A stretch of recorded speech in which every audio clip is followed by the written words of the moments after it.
강함 되시네 나의 보배가 되신 주 나의 모든 것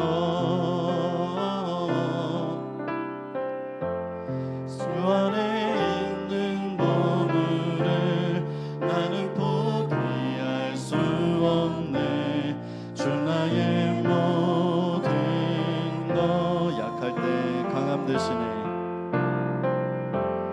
약할 때 강함 되시네 나의 보배가 되신 주 나의 모든 것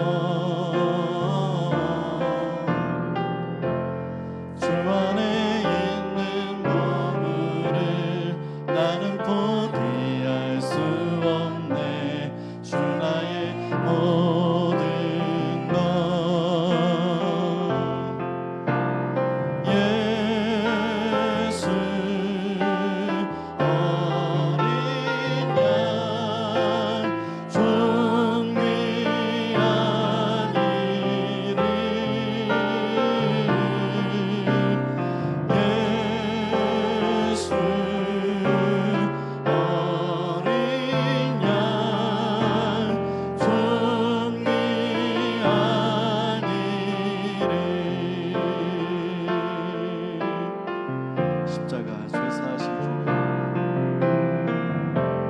십자가 죄 사하셨네 이름 찬양해 주 나의 모든 것 쓰러진 나를 세우고 나의 빈잔을 채우네 주 나의 몸 다시 한 번 더 고백하겠습니다. 십자가 죄 사하셨네 십자가 죄 사하셨네 주님의 이름 찬양해 주 나의 모든 것 쓰러진 나를 세우고 나의 빈잔을 채우네 주 나의 모든 것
높여서 부릅니다.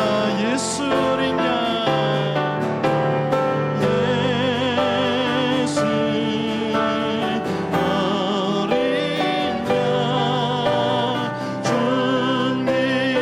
존귀하니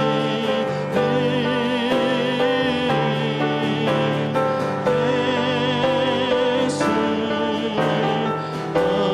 어린 양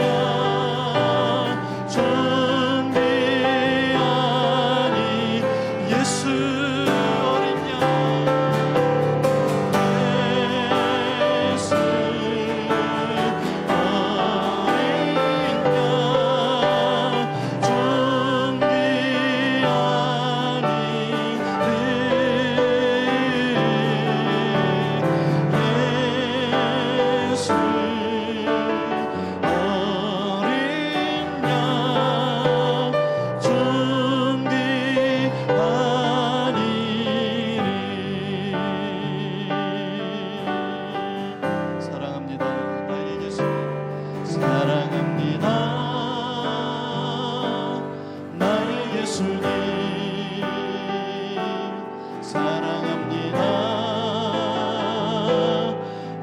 줄만이 사랑합니다 나의 예수님 사랑합니다 그것뿐이에요 사랑합니다 나의 예수님 사랑합니다 나의 예수님 사랑합니다 아주 많이 사랑합니다 나의 예수님 사랑합니다 그것뿐이에요 사랑한다 아주라 내가 너를 자 사랑한다 내 딸아 사랑한다 내 딸아 내게 축복 더하노라 여러분들만 사랑합니다 사랑합니다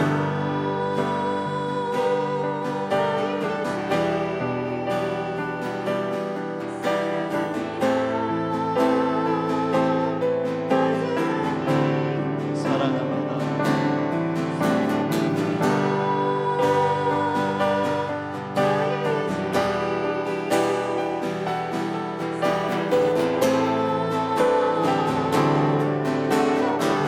사랑한다 아들아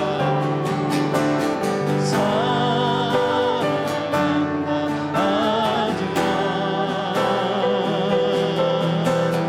내가 너를 사랑하노라 사랑한다 내 딸아 내게 축복 너 사랑한다 아들아 사랑한다 아들아 내가 너를 자 우리에게 말씀하십니다 사랑한다 사랑한다 내 딸아 내게 축복 우리 끝으로 다시 한 번 더 부릅니다 사랑한다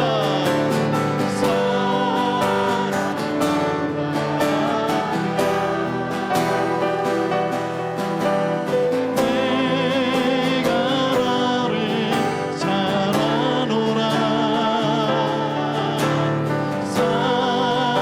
사랑한다 내 딸아 내게 축복 더하노라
기억하시면서 하나님은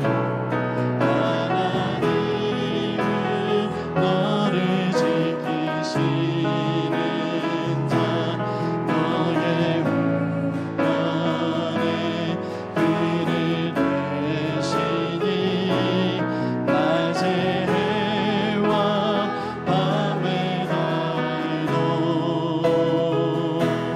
너를 외치고 이번에는 하나님은 나를 지키시는 자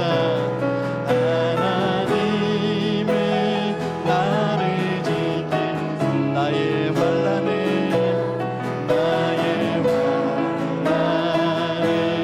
면케하 그가 나를 도우시리라 그가 나를 도우시리라 나의 주님을 지키시리라 눈을 들어 산을 보아라 나의 도움은 어디서 오나 천지 지으신 너를 만드신 여호와께 눈을 들어 산을 보아라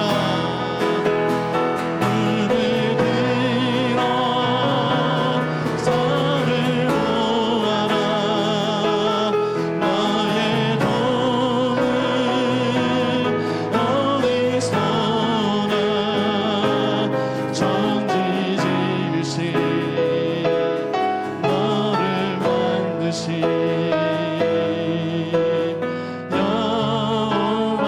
여호와께로 천지 지으신 너를 만드신 천지 지으신 너를 만드신 여호와 천지 지으신 너를 만드신 천지 지으신 너를 만드신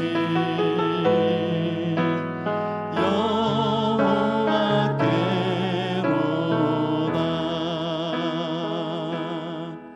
아멘. 우리 이 시간에는 다 함께 일어나셔서 함께 찬양 가운데 믿음의 고백을 계속 담아드리겠습니다.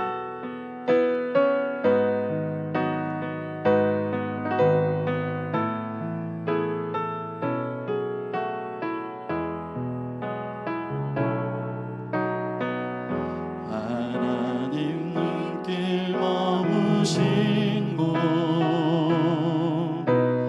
그곳에 내 눈 머물러 하나님 손길 닿으신 곳 그곳에 내 손 닿으리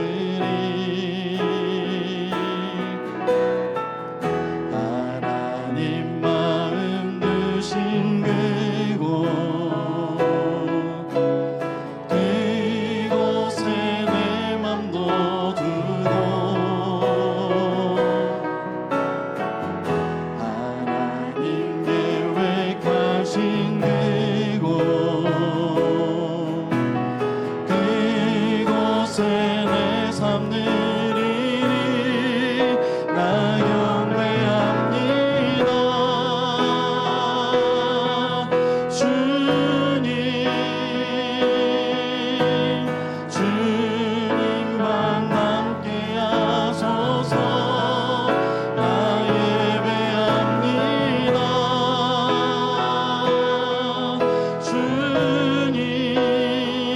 주님 주님만 좋게 하소서 하나님 눈길 머무신 하나님 눈길 머무신 곳 그곳에 내 눈 머물러 하나님 손길 닿으신 곳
나가겠습니다.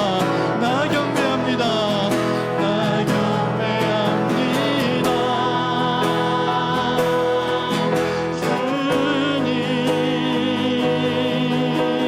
주님만 함께하소서. 나 예배합니다.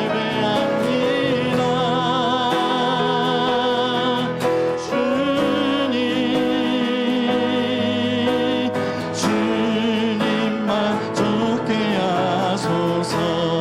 이 시간 우리 함께 기도하며 나아가길 원합니다. 기도하실 때 아버지 하나님, 우리가 아버지 하나님을 경배하며 예배하오니 살아계신 아버지 하나님의 영으로, 거룩한 아버지 하나님의 말씀으로 이 시간 우리 예배 소소 가운데, 그리고 우리 각 사람에게, 나 자신에게 충만히 임하여 주옵소서. 우리가 오직 아버지 하나님만 담게 하여 주옵시고, 아버지 하나님의 마음을 품게 하여 주옵시고, 이 생에 주님만 좇게 하여 주시옵소서. 말씀을 전하시는 목사님을 붙들어 주시고 주의 권능을 덧입혀 달라고 우리 함께 기도하며 나가겠습니다. 거룩하신 아버지 하나님, 아버지 하나님께서 죄 많고 허물 많은 우리를 어찌 크신 사랑과 자비와 공일로 품어주시고 그 예수님의 십자가 희생으로 말미암아 우리에게 새 생명을 주셨사오며, 아무런 목적도 아버지 하나님, 아무런 희망도 없던 우리를 아버지 하나님의 귀한 자녀와 아버지 하나님의 백성과 나라로 삼아주셨는지 아버지 하나님의 그 크신 사랑과 은혜를 감사합니다. 이 시간에도 우리가 아버지 하나님을, 살아계신 아버지 하나님을, 그리고 우리를 대신하여 희생당하신 주 예수님의 놀라운 십자가 사랑을 찬양하며 경배하며 아버지 하나님을 예배합니다. 아버지 하나님 말씀 가운데 약속하여 주셨듯이 아버지 하나님 우리 모임 가운데, 이 예배 조소 가운데와 그리고 우리 각 사람의 심령 가운데 찾아오사 우리를 만져 주옵소서. 우리가 아버지 하나님 앞에 있사오니 아버지 하나님의 영으로 충만히 임재하여 주옵소서. 살아계신 아버지 하나님의 말씀으로 우리의 마음과 생각을 어루만져 주사 우리의 교만함과 우리의 완고함과 우리의 아픔과 상함을 씻어내시고 이 시간 우리가 전심을 다하여 아버지 하나님 한 분만 바라볼 수 있도록 충만한 은혜를 허락하여 주옵소서. 아버지 하나님을 바라나이다. 아버지 하나님 사랑과 은혜와 우리에게 구원을 베푸시는 놀라운 은혜의 말씀을 기대하고 사모하오니 우리를 위하여 아버지 하나님께서 준비한 우리를 위하여 예비하신 아버지 하나님 말씀을 우리에게 들려주옵소서. 아버지 하나님 우리가 간절히 간구하건대 아버지 하나님 말씀으로 말미암아 우리가 아버지 하나님을 닮기를 원합니다. 오직 주님만 닮기를 원합니다. 아버지 하나님 우리에게 허락하신 아버지 하나님의 일생을 통하여 오직 아버지 하나님만 붙잡기를 원하오니 우리의 연약한 믿음과 우리의 생각과 환경을 도우사 아버지 하나님 일상의 삶의 자리 가운데서 영적 기본에 충실하며 날마다 아버지 하나님 앞에 나아갈 수 있도록 은혜를 내려 주옵소서. 이 시간에도 말씀 들고 다니면서 오시는 목사님을 아버지 하나님께 맡겨드립니다. 아버지 하나님 붙들어 주옵시고 그 입술에서 말씀하는, 그 입술로 전하시는 말씀이 아버지 하나님께서 우리에게 직접 말씀하시는 것과 같게 하여 주옵소서. 아버지 하나님 그 생각과 입술과 정서를 전인격을 아버지 하나님 붙들어 사용하여 주옵시고 담대히 아버지 하나님 말씀을 증거하시며 아버지 우리를 향하시, 그리고 이 땅과 이 세대를 향하신 아버지 하나님 뜻과 계획을 밝히 증거하실 수 있도록 붙들어 주옵소서. 우리 예배 모든 순서를 아버지 하나님께 맡겨드리오니 아버지 하나님이여 홀로 영광 받아 주옵소서. 우리를 만나 주옵소서.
하나님은 영이시니 예배하는 자가 영과 진리로 예배할지니라.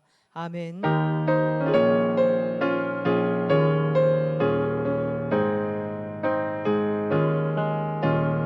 예수 우리 왕이여 이곳에 오셔서 우리가 함께 드리는 영광을 받아주소서. 우리는 주님의 백성, 주님을 우리 왕이라. 왕이신 예수님 오셔서 찾아와서 다스리소서.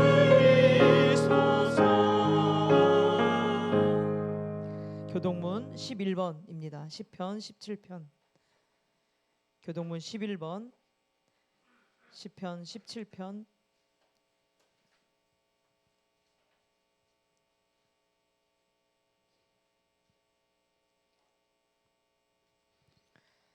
여호와여 의의 호소를 들으소서. 나의 울부짖음에 주의하소서.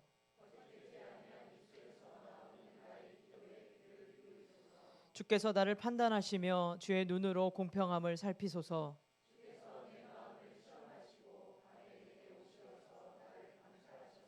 흠을 찾지 못하셨사오니 내가 결심하고 입으로 범죄하지 아니하리이다.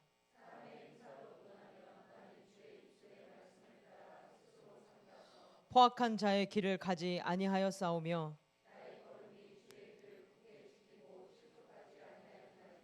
하나님이여 내게 응답하시겠으므로 내가 불렀사오니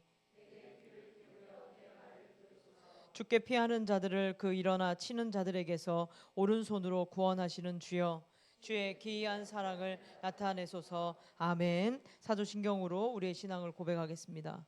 전능하사 천지를 만드신 하나님 아버지를 내가 믿사오며 그 외아들 우리 주 예수 그리스도를 믿사오니 이는 성령으로 잉태하사 동정녀 마리아에게 나시고 본디오 빌라도에게 고난을 받으사 십자가에 못 박혀 죽으시고 장사한 지 사흘 만에 죽은 자 가운데서 다시 살아나시며 하늘에 오르사 전능하신 하나님 우편에 앉아 계시다가 저리로서 산 자와 죽은 자를 심판하러 오시리라. 성령을 믿사오며 거룩한 공회와 성도가 서로 교통하는 것과 죄를 사하여 주시는 것과 몸이 다시 사는 것과 영원히 사는 것을 믿사옵나이다. 아멘. 모두 앉으셔서 찬송가 87장 찬양 드리시고 윤명석 집사님 기도 인도하시겠습니다.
사랑과 은혜가 풍성하신 하나님 아버지, 저희에게 주님의 사랑 안에서 자유케 하시는 은혜를 주심을 감사합니다.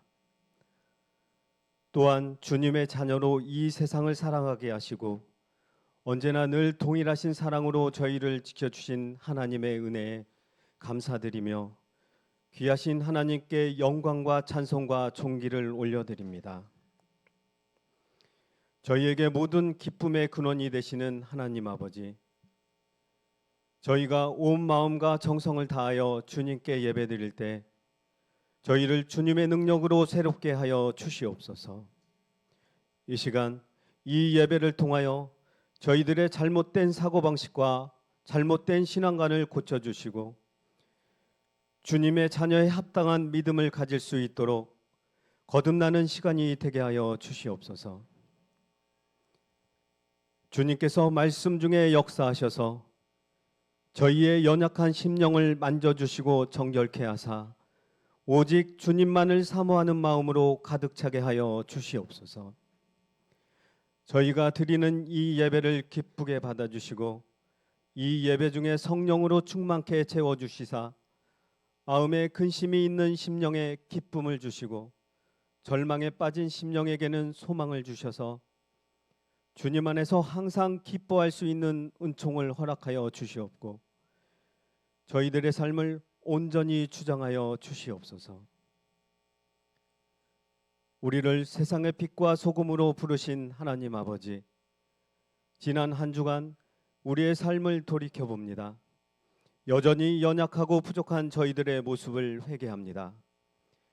예수 그리스도의 한없는 은혜가 아니면 감히 주님 앞에 나아갈 수도 없는 죄인임을 고백하오니 이 시간 예수 그리스도의 보혈로 우리를 덮어주셔서 우리의 악한 죄를 깨끗이 씻어주시옵소서.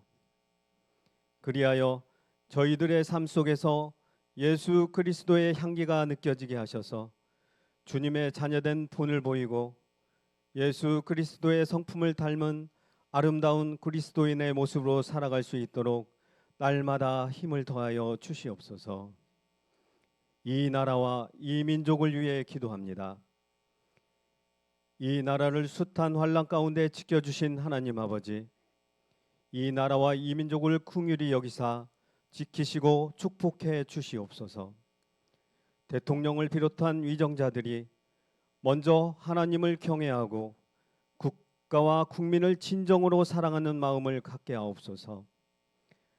하늘의 지혜와 명철을 내려주셔서 국민의 잠시 위임받은 국가의 권력을 선용하는 자들이 되게 하옵시며 그들의 마음을 붙드셔서 헌신하는 자세로 국가와 민족에 봉사할 수 있도록 인도하여 주시옵소서.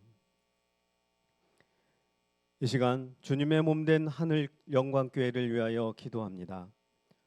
먼저 주님의 뜻 가운데 하늘 영광교회를 이곳에 세우시고 지금까지 지켜주심을 감사드립니다.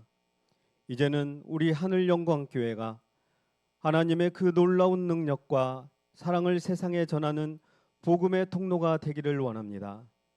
주님의 사랑과 은혜의 진리가 살아 움직이는 교회가 되게 하시며 주의 복음을 세상에 담대하게 전하는 교회가 되게 하여 주시옵소서.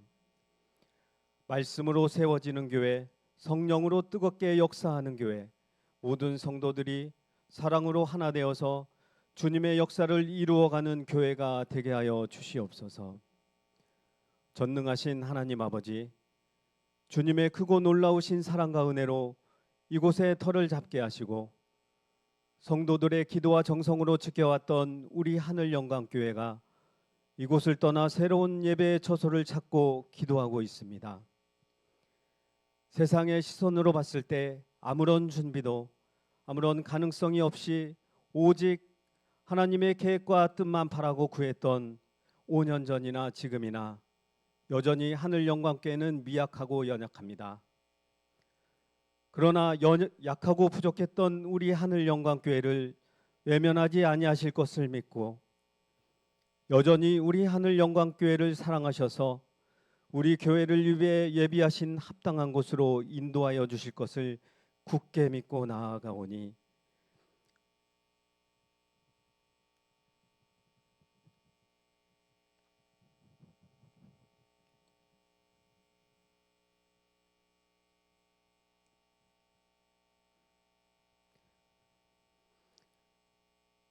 우리 교회를 향한 주님의 크고 놀라우신 뜻과 계획을 우리가 깨달을 수 있게 도와주시옵소서. 우리의 의지와 뜻을 앞세워 서두르거나 앞서가지 않게 하시고 오직 주님의 때와 주님의 방법으로 이루어갈 수 있도록 성도들이 한마음 한뜻이 되게 하옵시고 기도와 간구로 인내하고 기다리며 잘 준비하게 하시옵소서. 한 번 해봤으니 두 번은 더 잘할 수 있다는 믿음을 가지고 은혜를 입은 자답게 주님의 시선으로 주님이 바라보는 것을 우리도 바라보는 성숙한 교회 공동체가 되게 하여 주시옵소서. 선한 목자 되시는 주님,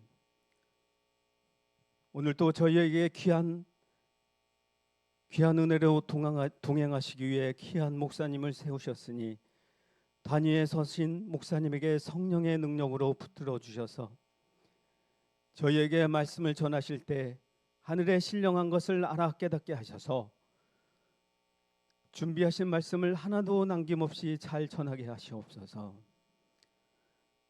갈급한 심령으로 말씀을 사모하는 모든 성도들에게 주님의 귀한 말씀이 삶의 척도가 되게 하시기를 원하오며 오늘 주신 말씀을 통해 새로운 확신과 소망이 넘치는 시간이 되게 하여 주시옵소서.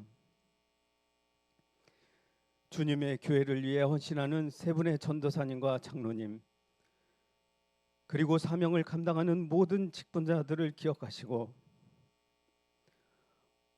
어떤 환경에서도 주님을 신뢰하고 의지하는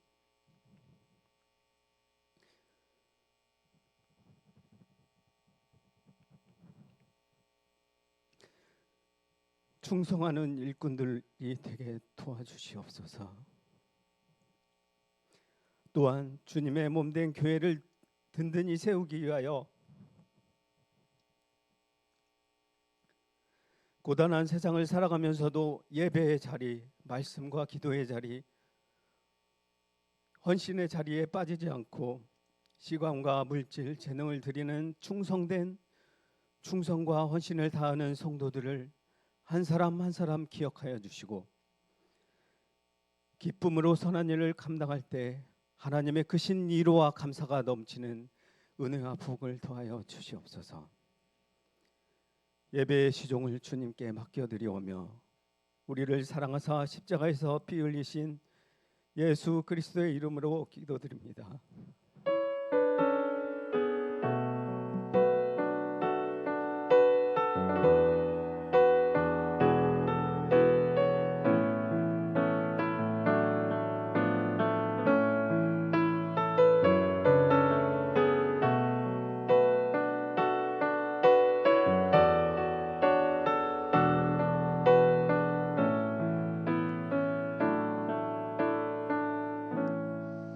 교회 소식 전하겠습니다.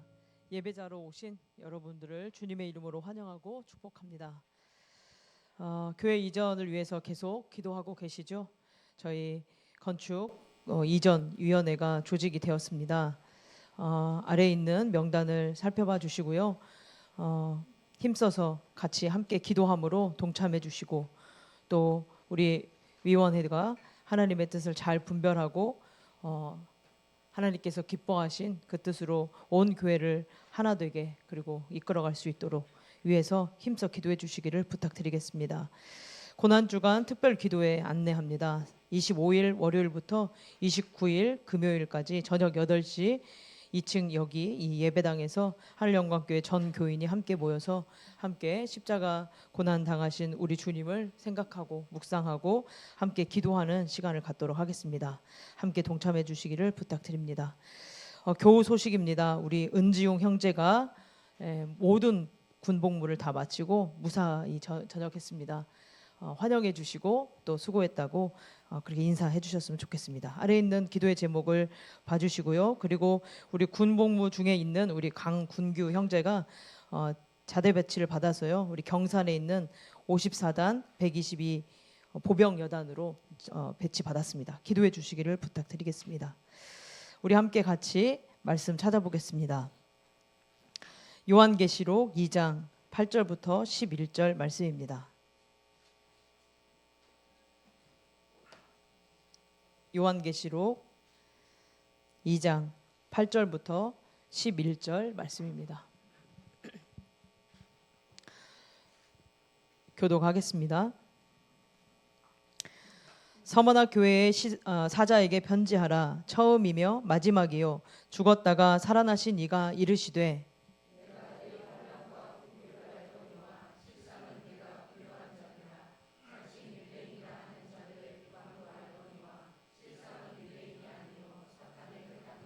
너는 장차 받을 고난을 두려워하지 말라. 볼지어다 마귀가 장차 너희 가운데에서 몇 사람을 옥에 던져 시험을 받게 하리니 너희가 10일 동안 환난을 받으리라. 네가 죽도록 충성하라. 그리하면 내가 생명의 관을 내게 주리라. 같이 읽습니다. 귀 있는 자는 성령이 교회들에게 하시는 말씀을 들을지어다. 이기는 자는 둘째 사망의 해를 받지 아니하리라. 아멘.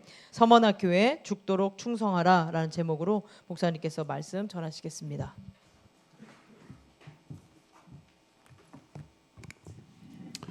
우리 옆에 분과 인사 나누겠습니다. 충성해야 합니다.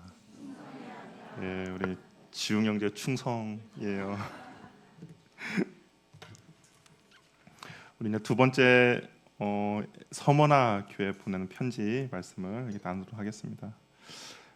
서머나 교회는 빌라델비아 교회와 함께 책망이 없이 칭찬만 들은 그런 교회입니다. 그래서 우리 주변에도 보면 서머나 교회의 이름이 많이 있어요. 그런데 가만히 살펴보면 뭐 책망을 받은 에베소 교회라든지 버가모 교회라든지 라오디게아 교회는 없습니다. 그래서 제가 이게 서머나 교회가 과연 우리 주변에 몇 개가 있나 네이버를 찾아봤어요. 그랬더니 전주하고 익산에 서머나 교회로 등록된 교회가 6개가 있었습니다. 그러니까 사람들이 서머나 교회는 되게 좋은 이미지로 생각하는 그런 교회라는 것이죠.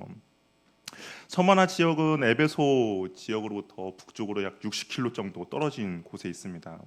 오늘날에도 이 서머나 지역이 있는데요. 오늘날에는 이즈미르라는 지역으로 불리우고 있더라고요. 그래서 터키의 이즈미르 치면 관광 도시로 유명한 그런 도시입니다. 지금까지 그 도시로 남아 있다라는 것은 그곳이 교통이 편리하고요. 또한 사람들이 살기에 적합한 도시이기 때문에 이 서머나 지역이 지금까지 이렇게 존재하고 있습니다. 그래서 이 지역의 특징을 보니까 날씨가 맑고 청명한 하늘과 아름다운 해안을 가졌기 때문인 거죠. 그러다 보니까 사람들이 자연스럽게 많이 찾게 되고 휴양지가 되었습니다. 서머나 지역은 원래 로마에 속한 지역은 아니죠. 근데 로마의 지배하에 있기 전부터 이 서머나 지역에 있는 사람들은 로마에 대한 충성심이 아주 대단했습니다. 로마군이 전 세계를 정복해 나갈 때 이 서머나 지역에서도 분명히 전쟁을 했겠죠. 원래는 다른 나라가 있었으니까. 근데 이제 전쟁을 했는데 겨울에 전쟁을 하다 보니까 겨울이 맞이하게 됐어요. 아무래도 이제 겨울을 맞이하다 보니까 그 물자라든지 그런 것을 잘 준비하지 못한 로마군에 되게 불리한 상황이 되어 갔습니다. 그런데 이때 서머나 시민들이 자발적으로 겨울 옷을 수거하여서 로마군을 도와서 로마군이 전쟁에서 승리할 수 있도록 도왔습니다. 그로 인하여서 이 로마군에 의해서 많은 혜택을 받게 된 지역이 바로 이 서머나 지역이죠. 로마에 대한 열심이 있다 보니까 로마 황제의 환심을 살려고 했어요. 그래서 또 황제 숭배 또한 다른 도시보다 더 열심을 냈습니다. 그러다 보니까 이 황제가 이곳에 어떤 특혜를 줬냐면 황제 숭배를 총괄하는 대표 도시로 이 서머나 지역을 세우게 되었습니다. 그러니까 황제 숭배의 모범, 이렇게 해야 황제 숭배를 모범하는 그런 도시라는 것을 서머나 교회가 감당하게 됐죠. 그래서 신앙생활하던 그리스도인들에게는 신앙생활이 더욱더 힘든 상황이 되어 버렸습니다. 1년에 한 번 364일은 자신들의 어떤 종교를 섬겨도 로마에서 간섭하지 않았어요. 근데 하루 그 날을 잡아서 그날은 황제를 숭배하는 제단을 쌓고 그 앞에 절을 하면서 이런 고백을 해야 했습니다. 황제는 주님이시다라는 고백을 해야 했어요. 노마에 대한 열심이 있다 보니까 이 서머나 지역은 그것도 열심을 내었겠죠. 그러다 보니까 자연스럽게 황제 숭배를 하지 않는 그리스도인들에 대해서는 어떻게 했겠습니까? 당연히 핍박의 대상이죠. 왜냐하면 우리 이 지역은 황제의 사랑을 받고 황제의 특별함을 받아야 하는데 황제 숭배를 하지 않는 너희들 때문에 우리가 온전히 황제의 사랑을 받지 못해라고 하면서 그리스도인들을 핍박하기 시작했습니다. 그리스도인들은 오직 예수님만을 주님으로 고백했기 때문에 황제가 나의 주님이다라고 고백할 수는 없는 거죠. 그래서 엄청난 고난을 받게 되었습니다. 황제 신전이 있는 곳에는 또 어떤 것이 있었냐면 마을 조합들이 있었는데요. 이 마을 조합에서는 힘든 사람의 지금으로 말하면 은행과 전당포와 같이 돈을 빌려주거나 물건을 빌려주는 그런 역할들을 했는데 황제 숭배를 거절한 그리스도인들에게는 그 조합에 가입할 수가 없었던 것이죠. 조합에 가입할 수 없으니까 물건을 자유롭게 사고 팔지도 못하였고 특별히 장사 같은 것은 정말 할 수도 없는 그런 일이 벌어졌습니다. 그러다 보니까 어떻게 될까요? 생계를 정말 하루하루 먹고 사는 것에 어려움에 처하게 된 것이죠. 그리고 또한 이 황제 숭배를 거절한 그리스도인들에게는 더 많은 세금도 부과하고 심지어는 재산도 압류하는 일도 벌어졌습니다. 그 재산을 압류하고 더 많은 세금을 부과하는 이유는 이런 거였어요. 그 명분이 뭐였냐면 황제의 땅인데 황제를 섬기지 않는 너희들은 이 땅에서 살 가치도 없다라는 명분으로 인하여서 더 많은 세금도 부과하고 그 다음에 그들이 가지고 있는 땅과 집과 모든 것들도 압류하는 일이 벌어진 것이죠. 당연히 먹고 사는 문제에 직면하게 됩니다. 이 도시에서 신앙생활을 하기에는 엄청 어려운 일이라는 것을 우리가 이야기만 들어도 아마 짐작할 수 있을 것입니다. 이런 상황에 놓여 있는 교회에게 주님께서 편지를 보낼 때 이렇게 시작하죠. 처음과 마지막이요 죽었다 살아나신 이가 편지한다라고 이야기를 하고 있습니다. 이 힘든과 어려움에 있는 서머나 교회 성도들에게 예수님께서는 모든 것을 주관하고 계시는 분이다라는 것을 말해주고 있는 것이죠. 인류의 역사도 그분의 손에 있다라는 것을 이야기를 하고 있습니다. 좋은 일이든지 좋지 않은 일이든지 모든 역사의 주관자가 바로 예수님이다라고 알려주고 있는 것이죠. 때론 예수님께서는 환난과 박해를 허락해 주십니다. 그러나 이 또한 주님이 통치하고 주님의 손에 있다라는 것을 말해주고 있는 것이죠. 어려움을 겪다 보면 과연 하나님은 전능하신 분인가라는 질문을 우리가 하게 되죠. 주님이 계신다면 왜 우리는 이렇게 힘들고 어렵고 가난하게 살아야 되는가라는 질문을 하게 됩니다. 근데 예수님은 이 질문에 대해서 나는 처음이요 마지막이다라고 이야기를 합니다. 모든 역사의 주관자라고 이야기를 하고 있는 것이죠. 그분이 오늘도 역사의 주관자로 계십니다. 상황이 어떠하든지 어떤 어려움도 그분의 선하신 뜻 안에서 허락되는 것이죠. 태풍이나 해일이 부는 것을 우리는 별로 달가워하지 않아요. 근데 만약 이런 것들이 일어나지 않는다면 어떤 일이 벌어지냐면 바닷속에 산소가 공급이 되지 않습니다. 그래서 바다가 썩어 버리는 것이죠. 태풍이나 해일이 바다의 밑바닥까지 산소를 공급해주고 그리고 산소 공급으로 인하여서 바다에 있는 생물들이 살아가도록 만들어 주는 거죠. 바다의 생물들이 살아야 어떻게 됩니까? 바다에 있는 어류들이 살게 되는 것이죠. 인생에 있어서 이런 태풍과 해일 같은 고난이 우리들에게도 닥쳐옵니다. 그런데 그 고난이 때로는 나를 성장시키고 성숙하게 만들기 위함이라는 것이죠. 극심한 환난은 개인의 신앙을 더욱 순수하게 하고 거룩하게 만듭니다. 그래서 그 환난 가운데 우리는 어떻게 하냐? 주님을 더욱더 사랑하게 되고 주님을 더욱더 붙잡게 만드는 것이죠. 주님이 통치하는 세상에서 무의미한 고난은 있을 수 없다라는 것입니다. 왜냐하면 처음이요 나중 되신 주님의 그 선하신 뜻이 그 안에 담겨 있기 때문인 것이죠.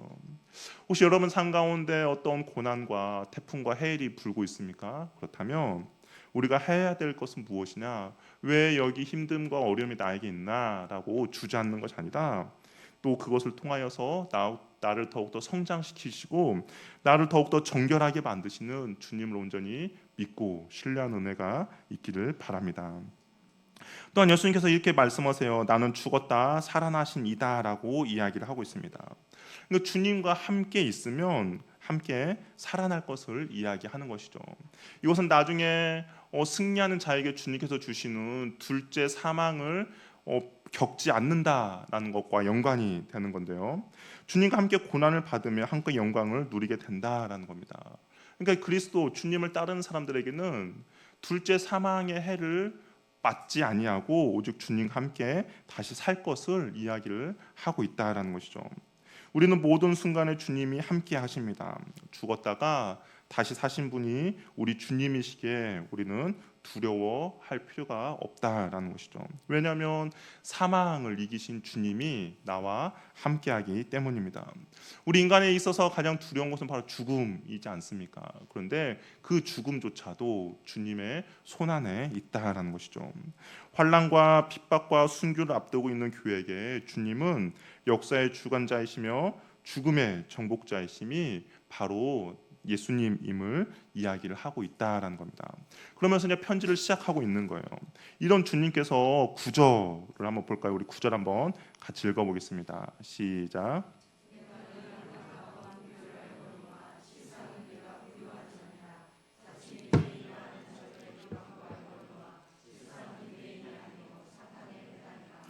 여기 보면 9절 상반절에 보니까 내가 네 환난과 궁핍을 안다라고 이야기를 하고 있습니다.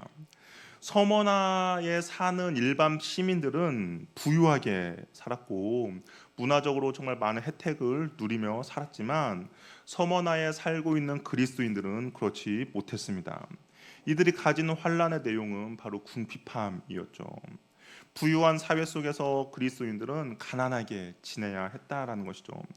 궁핍이라는 것이 무슨 상대적인 가난이 아니라 실질적인 절대적인 가난입니다.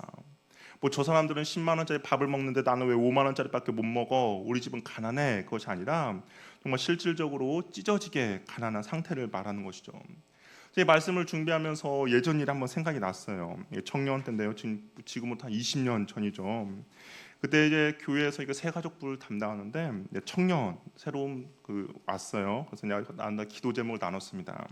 어떤 기도 제목이 있어요. 그랬더니 20년 전만 해도 그 키위가 되게 비쌌습니다. 그렇죠? 비쌌어요. 근데 자기가 이제 아침에 매일마다 키위를 2개씩을 갈아서 먹는데요.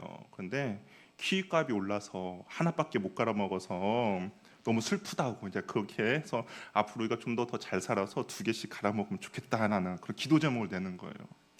그런 가난이 아닙니다. 그래서 그 가난은 그런 가난이 아니라 정말 먹고 싶어도 먹을 수 없는 가난을 이야기를 하고 있는 거예요. 근데 주님이 모든 고통을 아신다라고 말씀하고 있어요.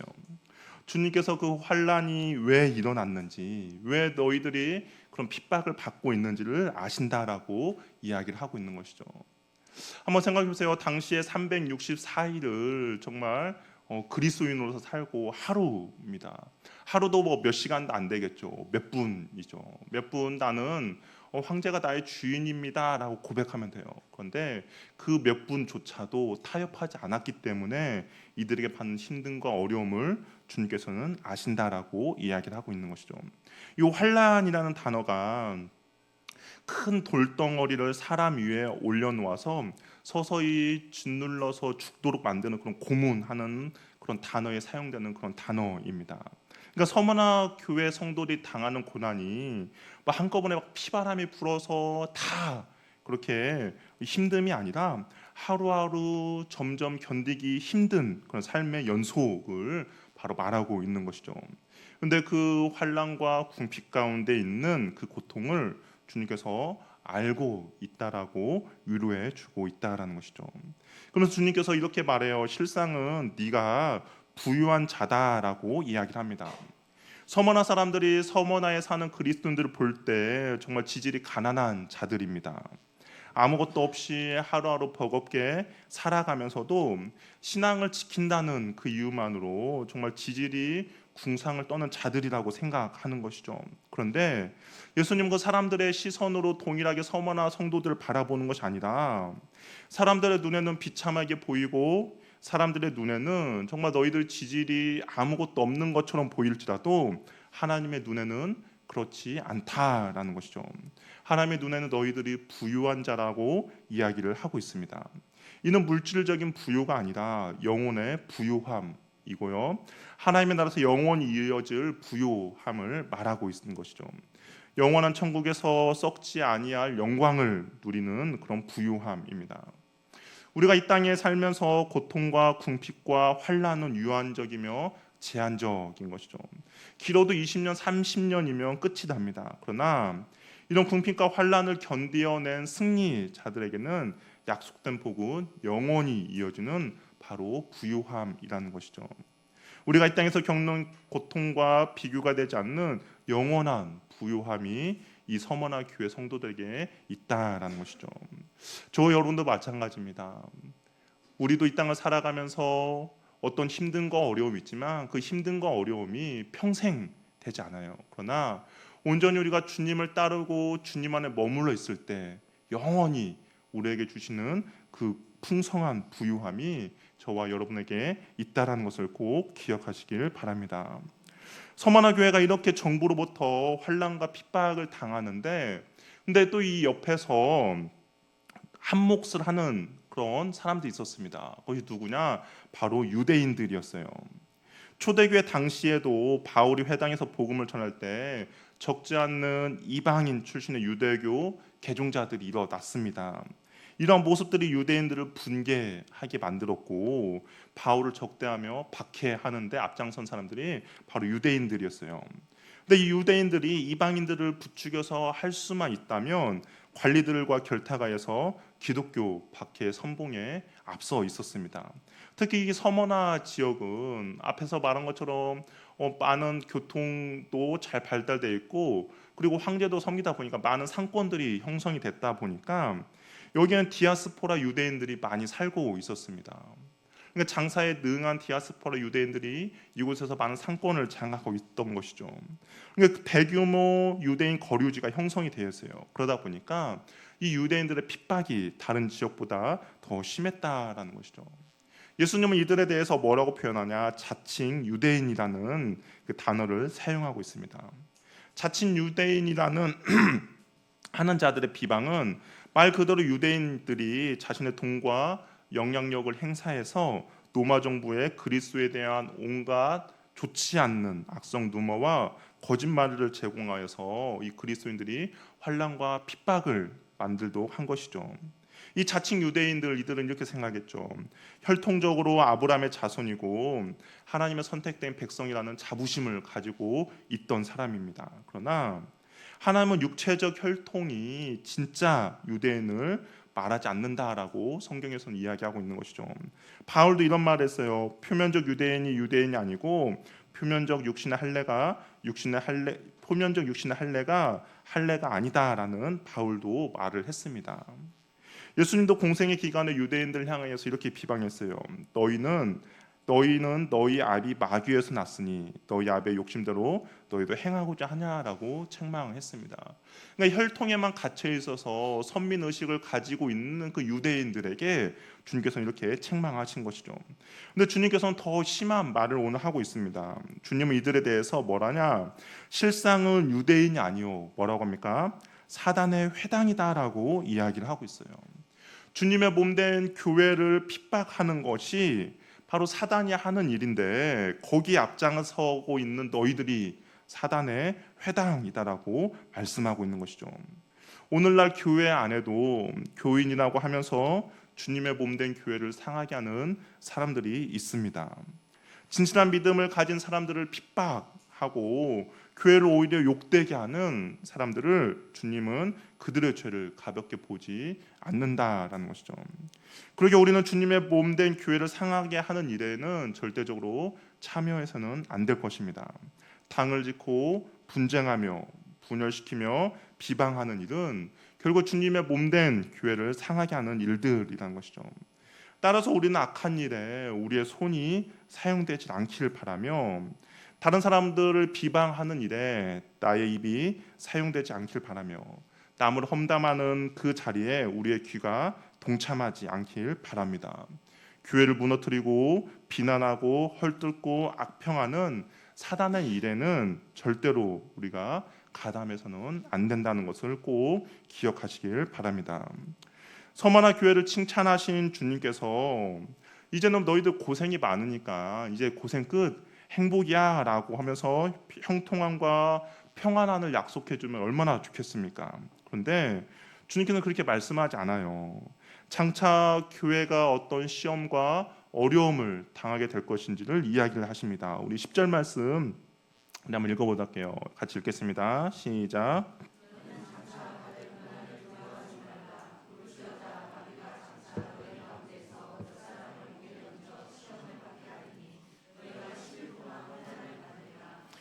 죽도록 충성하라. 그리하면 내가 생명의 관을 내게 주리라. 마귀가 서머나 교회를 시험하여 넘어뜨리려고 또 박해를 가할 것이라는 것을 이야기를 해줍니다. 근데 그 박해의 기간은 10일 동안 있을 것이라고 이야기해요. 이 10일이라는 것은 상징적인 의미인데요. 짧은 기간임을 말해주고 있습니다.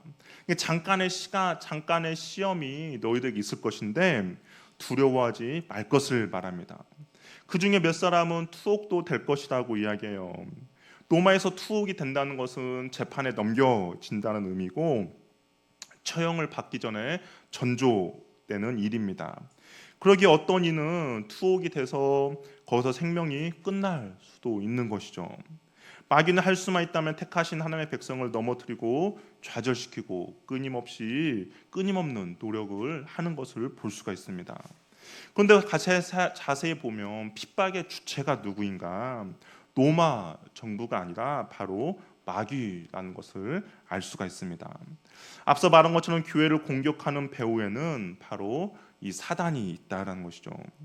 우리의 싸움은 영적인 것입니다. 하나님과 우리의 관계에도 이 사단이 그 관계를 틀어막은 경우가 있고 사람과 사람의 관계에서도 그 깨트리고 무너뜨리는 배후에는 사단이 있다라는 것입니다. 예수님의 십자가에 달려 돌아가실 때 궁극적으로 가해자는 빌라도도 아니고 유대 지도자들도 아닙니다. 진짜 적은 바로 사단인 것이죠. 사단이 배후에 있다라는 것을 알고 그에 맞게 올바로 대처해야 할 것입니다. 진짜 적은 사단이고 교회를 무너뜨리기 위한 그의 공격은 계속되기 때문인 것이죠. 따라서 우리는 누군가를 상대방을 생각할 때 그 사람이 나에게 화를 내고 이유 없이 그 사람이 나를 비방하고 그 사람에 대해서 내가 좌절하고 낙심할 때 우리는 그 사람을 향하여서 미워하거나 그 사람을 대적하는 것이 아니라 우리가 한번 생각해 볼 것은 혹시 그 배후에 사단이 있지 않나를 우리는 한번 생각해 봐야 할 것입니다. 왜냐하면 나를 넘어뜨리고 무너뜨려서 나에게 낙심과 좌절을 주게 하는 것이 바로 사단이 하는 일이기 때문인 것이죠. 그렇기 때문에 우리는 그에 올바로 대처해야 되고 그러한 상황과 환경 가운데 내 감정과 내 기분이 좌지우지되지 않도록 우리는 주의하시길 바랍니다. 사단의 공격이 계속될 때 우리가 가져야 할 태도가 있어요. 그것은 무엇이냐? 오늘 주님께서 말씀하신 죽도록 충성하라입니다. 자기 백성에게 어떤 대가를 치르더라도 끝까지 충성할 것을 명령하세요. 우리가 이거 죽도록 충성하라라는 이 말, 임직식이나 교회에서 어떤 일꾼을 세울 때 항상 들어가는 말이죠. 그래서 죽도록 봉사하라는 말인가? 아니요. 주님께서 죽도록 충성하라는 말은 죽도록 봉사하라는 말이 아닙니다.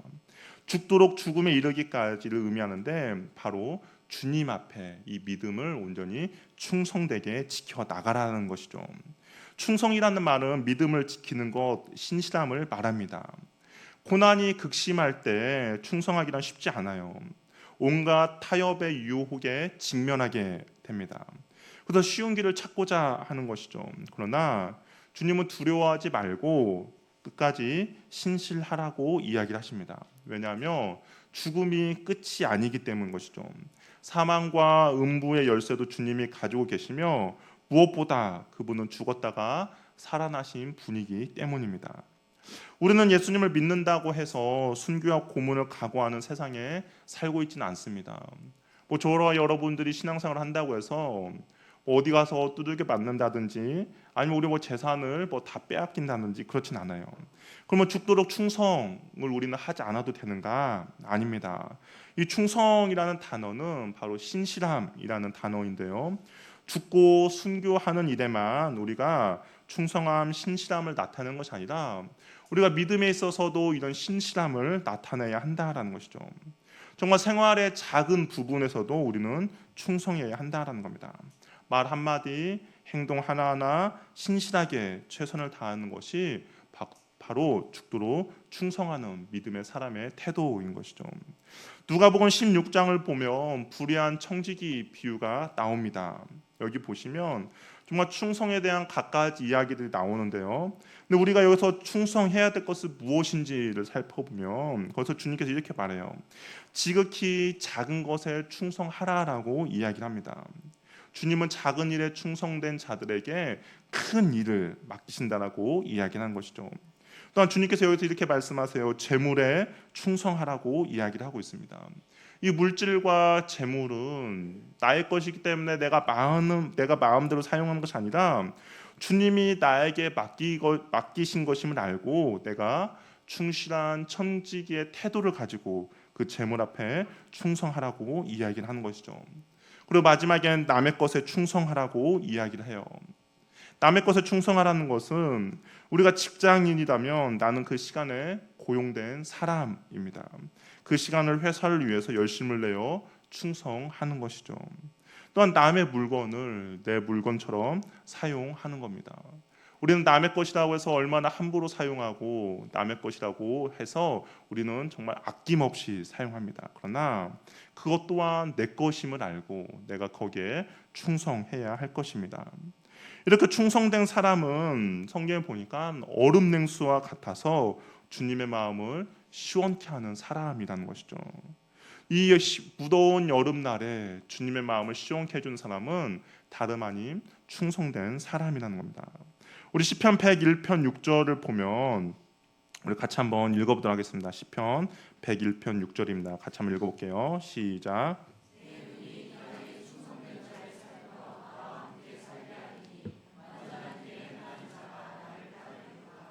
주님께서는 이 땅에서 충성된 자를 찾는다라고 이야기를 하고 있습니다. 그래서 주님과 함께 동행하고자 한다라고 이야기를 하고 있습니다. 이 쉬운 성경으로 보면 이게 충성된 자를 신실한 자라고 이야기를 하고 있어요. 이게 충성된 자와 함께 주님께서는 하시기를 원하는 것이죠.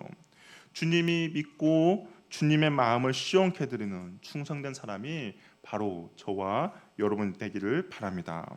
이렇게 끝까지 충성된 자들에게 주님께서 주시는 상급이 있어요. 어떤 상급이 있냐? 생명의 면류관을 주시겠다라고 약속을 하십니다. 이 생명의 면류관이라는 것은 당시 올림픽 경기에서 우승한 자들에게 주는 그런 면류관인데요. 면류관 자체는 비싼 건 아니죠. 뭐 월계수로 만들었기 때문에 얼마나 뭐 그렇게 비싸진 않을 겁니다. 그러나 영광과 기쁨의 영광과 기쁨을 상징합니다. 천국에서 주님이 우리에게 영광스러운 면류관을 주시겠다는 약속인 것이죠.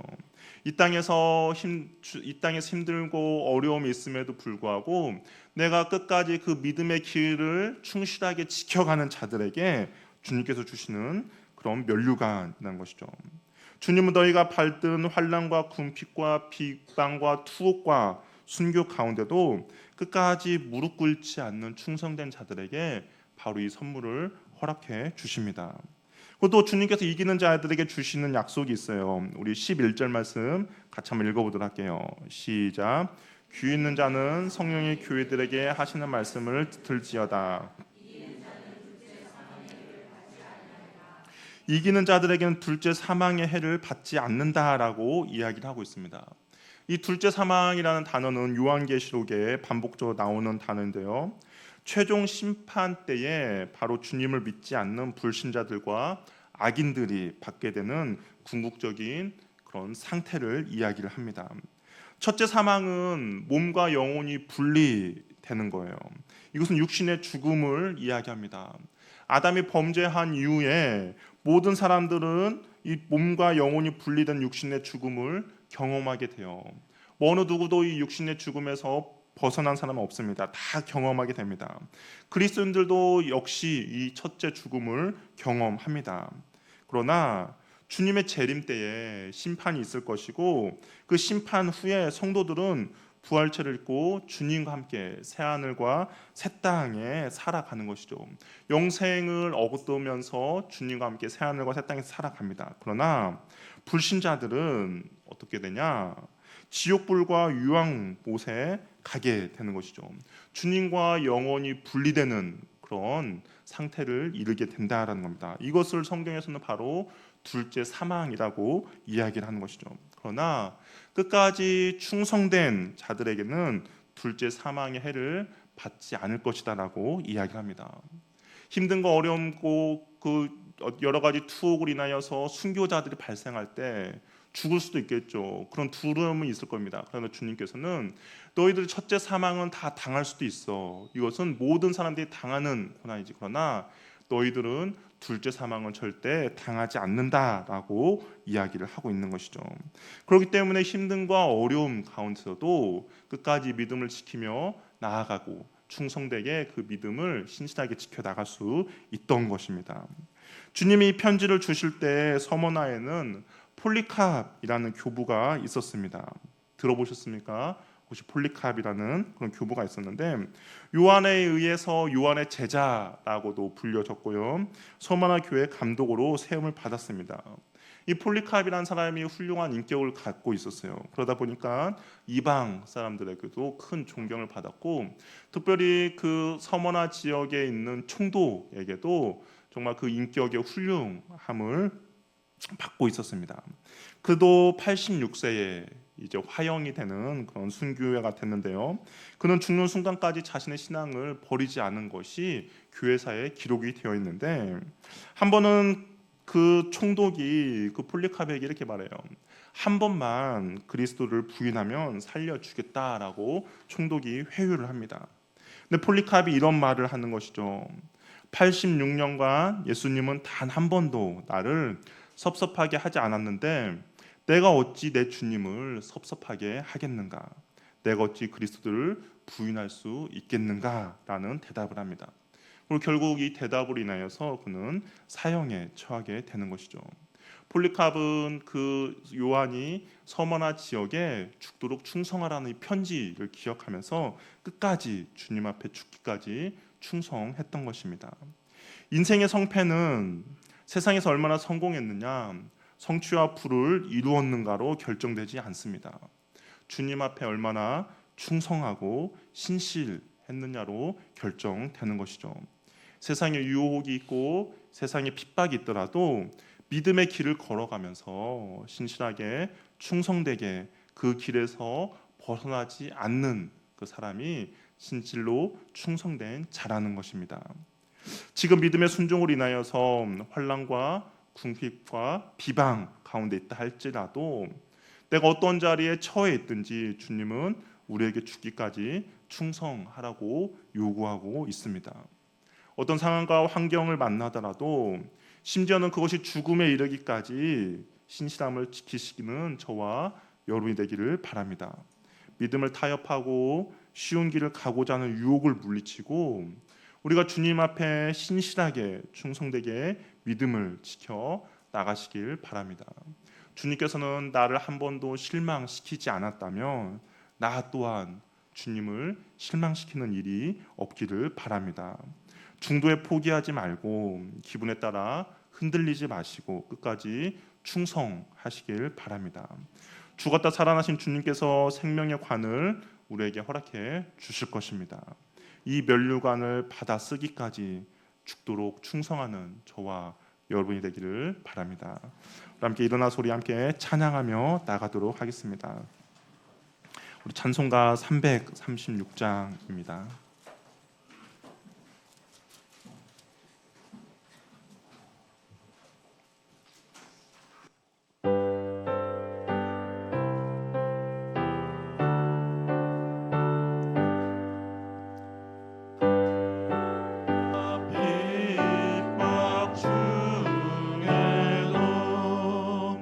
성도는 신앙 지켰네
한번 기도할 때 우리가 신앙의 올바른 길로 가고자 할 때 우리를 유혹하는 것들이 있습니다.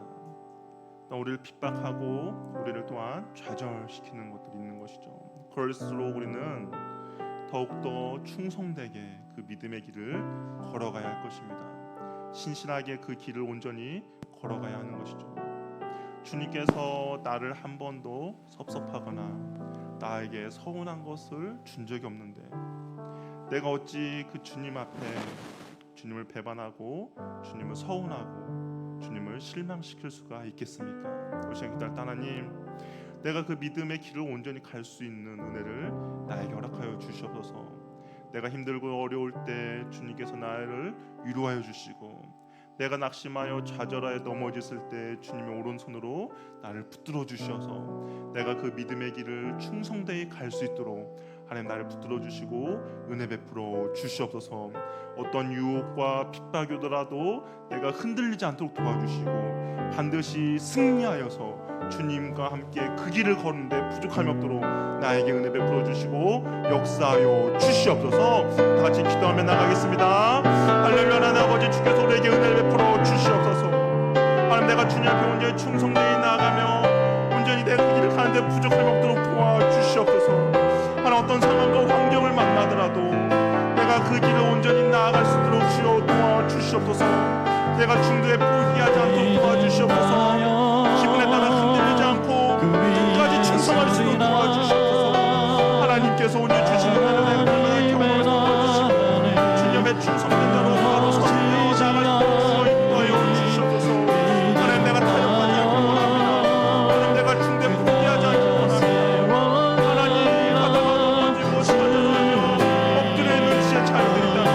하나님, 그들에게서 무사히 여겨주셔서 하나님 영계 승리할 수 있도록 도와주시고 하나님, 주님 그 길을 온전히 가는 주의 자녀들 하나님의 생명의 명령을 가르쳐 주시고 사망의 둘째를 받지 않도록 주여 은혜 베풀어 주시옵소서. 하나님, 은혜를 내겨라.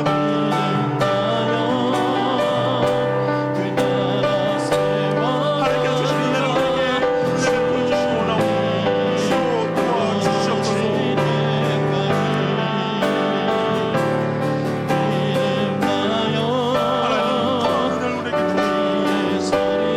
은혜를 우리에게 주시고 주님 앞에 승리할 수 있도록 도와주시고 주여 은혜가 넘쳐나기 원하오니 주여 인도하여 주시옵소서.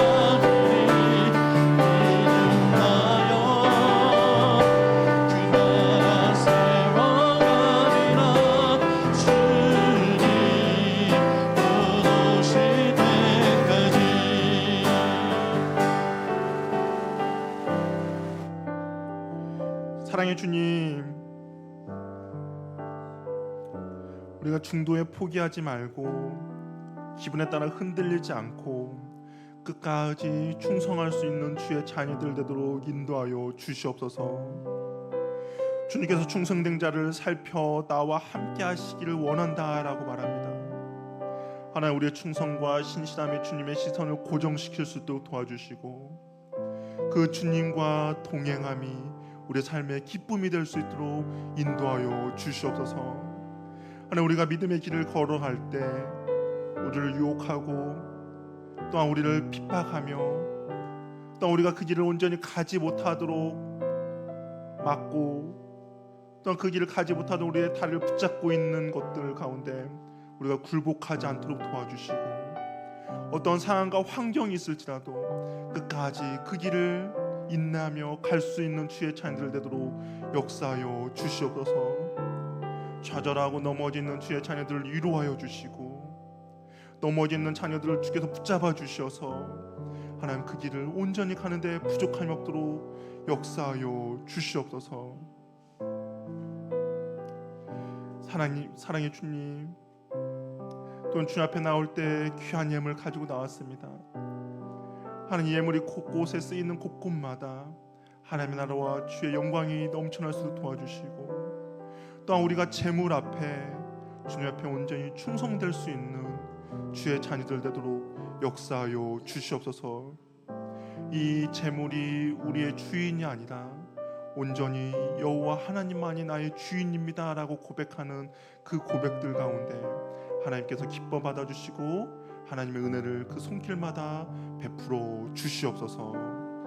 하나님, 우리와 함께 예배드리지 못한 지체들이 있습니다. 어느 곳에 있든지 하나님께서 들어주시고 인도하여 주시고 무엇보다 주님 앞에 충성되고 신실한 일꾼들 될 수 있도록 주께서 동일한 은혜를 허락하여 주시옵소서. 이제는 우리 주 예수 그리스도의 은혜와 하나님의 사랑과 성령님의 교제, 교통, 충만하심이 어떤 힘듦과 아픔과 유혹이 우리를 가로막더라도 내가 거기에 굴복하지 않고 승리하며 끝까지 믿음의 길을 가고자 하는 충성된 주의 자녀들에게 이제부터 영원토록 함께 있을지어다. 아멘.